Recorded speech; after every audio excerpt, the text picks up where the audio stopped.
നമസ്കാരം. റാഫ്റ്റോ ക്രിക്കറ്റിലേക്ക് അവർക്കും സ്വാഗതം.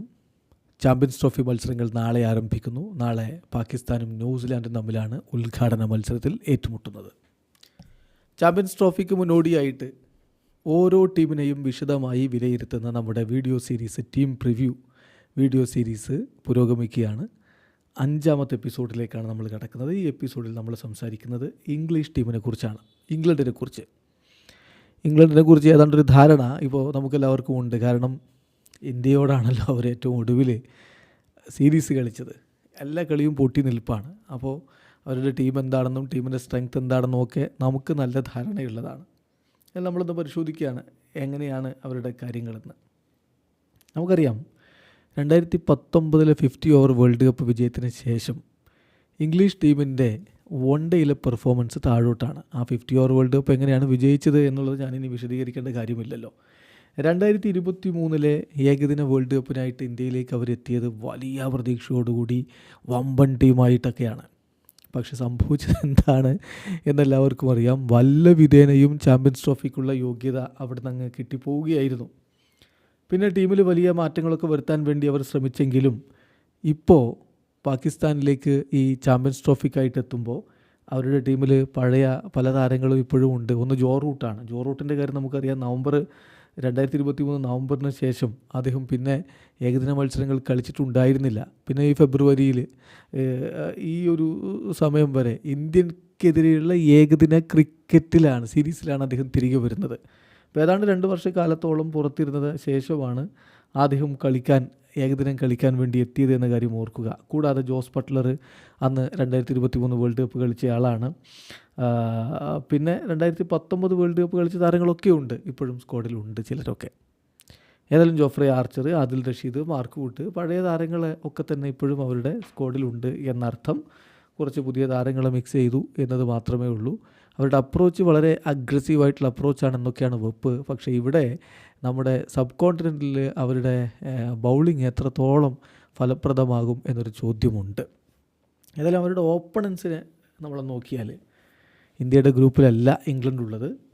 ഓസ്ട്രേലിയയും അഫ്ഗാനിസ്ഥാനും സൗത്ത് ആഫ്രിക്കയുമുള്ള ഗ്രൂപ്പിലാണ് ഇംഗ്ലണ്ട് ഉള്ളത്. ആദ്യ കളി ഓസ്ട്രേലിയക്കെതിരെ ഫെബ്രുവരി 22 ലാഹോറിലാണ് ആ കളി. ഫെബ്രുവരി 26 രണ്ടാമത്തെ മത്സരം അഫ്ഗാനിസ്ഥാനെതിരെ ലാഹോറിൽ തന്നെയാണ് ആ കളി. മാർച്ച് 1 സൗത്ത് ആഫ്രിക്കയ്ക്കെതിരെ മൂന്നാമത്തെ മത്സരം കറാച്ചിയിലാണ് ആ കളി. അപ്പോൾ അവരുടെ ഓപ്പണൻസിൻ്റെ അവസ്ഥ അത്ര ബെറ്ററല്ല. അതാണ് ഇംഗ്ലണ്ടിനുള്ളൊരു പ്രതീക്ഷ.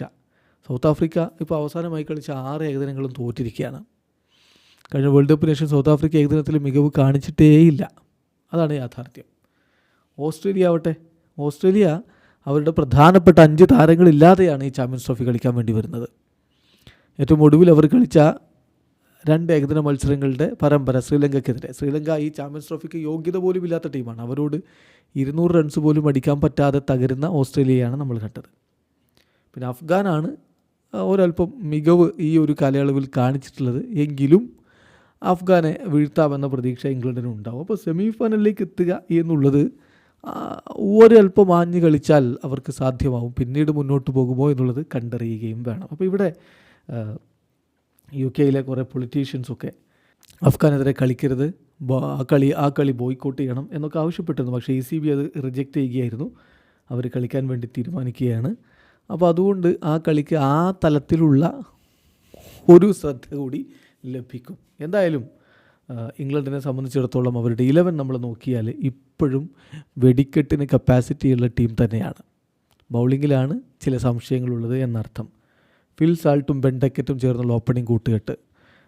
Then Joe Root number 3, Harry Brook number 4, Jos Buttler number 5, Liam Livingstone number 6, number 7 Jamie Smith or Jamie Overton, then Brydon Carse. So മികച്ച ബാറ്റിംഗ് ഡെപ്ത് ഉണ്ട്. Jofra Archer number 9, Adil Rashid number 10, Mark Wood number 11. ഇതായിരിക്കും അവരുടെ ഒരു best playing 11 എന്ന് നമുക്ക് പറയാൻ പറ്റുന്നത്. ബാക്കി സ്ക്വാഡിലുള്ളത് ഒന്ന് ടോം ബാൻഡണും പിന്നെ ഗസ് അറ്റ്കിൻസണും സാക്കിബ് മഹ്മൂദുമാണ്. ഇംഗ്ലണ്ടിനെ സംബന്ധിച്ചിടത്തോളം ഇതിലുള്ളൊരു പ്രശ്നമെന്ന് പറഞ്ഞാൽ ജേക്കബ് ബെത്തലിന് അവർക്ക് നഷ്ടപ്പെട്ടു എന്നുള്ളതാണ്. അദ്ദേഹം അവരുടെ വലിയ പ്രതീക്ഷയുള്ള പ്ലെയറാണ്. അൺഫോർച്ചുനേറ്റ്ലി ഇന്ത്യയിൽ വെച്ച് അദ്ദേഹത്തിന് പരിക്ക് പറ്റി പുറത്ത് പോവേണ്ടി വന്നു. പകരം ടോം ബാൻഡൻ സ്ക്വാഡിലെ സ്ഥാനം ഉറപ്പാക്കുകയായിരുന്നു. അപ്പോൾ ആരാണ് അവർക്കൊരു പ്രതീക്ഷ നൽകുന്ന താരം? അപ്പോൾ ഈ താരങ്ങളിൽ ബെൻ ഡെക്കറ്റ് മികച്ച ഫോമിലാണ്, ഇന്ത്യയിൽ വന്നിട്ട് അദ്ദേഹം മോശമല്ലാതെ കളിച്ചിട്ടുണ്ട്. ഹാരി ബ്രൂക്ക് പക്ഷേ ഇന്ത്യൻ പര്യടനത്തിൽ അത്ര മികവല്ല കാണിച്ചത്. എന്നാൽ പോലും അദ്ദേഹത്തിൽ നിന്ന് അവർ കൂടുതൽ പ്രതീക്ഷിക്കുന്നുണ്ട്. ബൗളിങ്ങിൽ ജോഫ്രെ ആർച്ചറെ തന്നെയാണ് പേസ് ബൗളിങ്ങിന് അവരൊരു എക്സ് ഫാക്ടർ എന്ന രൂപത്തിൽ കാണുന്നത്. പിന്നെ ആദിൽ റഷീദ്, സ്പിൻ ബൗളിങ്ങിൽ ആദിൽ റഷീദിൻ്റെ ഭാഗത്ത് നിന്ന് വലിയ സഹായം അവർ പ്രതീക്ഷിക്കുന്നുണ്ട്. അവരുടെ വൈറ്റ് ബോൾ ക്രിക്കറ്റിലെ ലെജൻഡാണ് സ്പിൻ ബൗളിങ്ങിൽ ആദിൽ റഷീദ് എന്ന കാര്യം കൂടി ഓർക്കുക. പാകിസ്ഥാനിലെ സ്പിൻ ബൗളിങ്ങിന് അനുകൂലമായ സാഹചര്യങ്ങളിൽ അദ്ദേഹത്തിൻ്റെ ലെഗ് സ്പിന്ന് അവർക്ക് തീർച്ചയായിട്ടും ഗുണം ചെയ്യും എന്ന് തന്നെ പ്രതീക്ഷിക്കാം. അപ്പോൾ ഇംഗ്ലണ്ടിൻ്റെ ഒരു സമീപകാല ODI ഫോം നമ്മൾ പറഞ്ഞല്ലോ. ഇന്ത്യക്കെതിരെ 3-0 അവർ വൈറ്റ് വാഷ് ചെയ്യപ്പെട്ടു. ഇംഗ്ലണ്ട് ആകെ 4 ഏകദിന മത്സരങ്ങളാണ് 2023 വേൾഡ് കപ്പിന് ശേഷം വിജയിച്ചിട്ടുള്ളത്. 14 ഏകദിന മത്സരങ്ങൾ കളിച്ചു, ആകെ വിജയിച്ചത് 4 മത്സരങ്ങൾ. ഇംഗ്ലണ്ടിൻ്റെ ലീഡിംഗ് റൺ സ്കോർ ഈ ഒരു ഘട്ടത്തിൽ ബെൻ ഡെക്കറ്റാണ്. 436 റൺസാണ് അദ്ദേഹം അടിച്ചത്. 54 അദ്ദേഹത്തിൻ്റെ ആവറേജ് എന്ന് പറയുന്നത്. സോ ബെൻ ഡെക്കറ്റിൽ തന്നെ അവർക്ക് വലിയ പ്രതീക്ഷയുണ്ട് എന്നർത്ഥം. ഇനി ചാമ്പ്യൻസ് ട്രോഫിയിൽ അവരുടെ ഹിസ്റ്ററി എന്ന് പറഞ്ഞാൽ അവരൊരിക്കൽ പോലും ചാമ്പ്യൻസ് ട്രോഫി വിജയിച്ചിട്ടില്ല. 2 തവണ ഒരു ഫൈനലിൽ തോറ്റിട്ടുണ്ട്.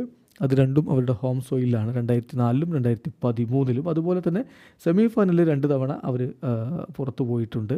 2017-ലെ റീസെൻ്റ് എഡീഷനിൽ അങ്ങനെയായിരുന്നു. അപ്പോൾ ഇതാണ് ഇംഗ്ലണ്ടിൻ്റെ ഒരു മൊത്തത്തിലുള്ള കാര്യങ്ങൾ. സ്ക്വാഡ് നമുക്ക് പരിചിതമായ സ്ക്വാഡാണ് എന്നുള്ളത് കൊണ്ട് കൂടുതൽ വിശദീകരിക്കേണ്ടതില്ല. നല്ല ഫയർ പവറുള്ള ബാറ്റിംഗ് ഡിപ്പാർട്ട്മെൻ്റ് ഉണ്ട്. പക്ഷേ ഓവർ അഗ്രഷൻ പലപ്പോഴും അവർക്ക് തിരിച്ചടിയാവുന്നില്ലേ എന്നുള്ളതാണ് ചോദ്യം. ബൗളിങ്ങിൽ ഈ കണ്ടീഷനിൽ പറ്റിയ ബൗളർമാർ വളരെ കുറവാണ് എന്നുള്ളതും അവർക്കൊരു തിരിച്ചടിയാണ്. വീഡിയോ അവസാനിക്കുന്നു. ക്രിക്കറ്റ് ലോകത്തെ കൂടുതൽ വിശേഷങ്ങളുമായി റാഫ് ടോക്സ് എത്താം.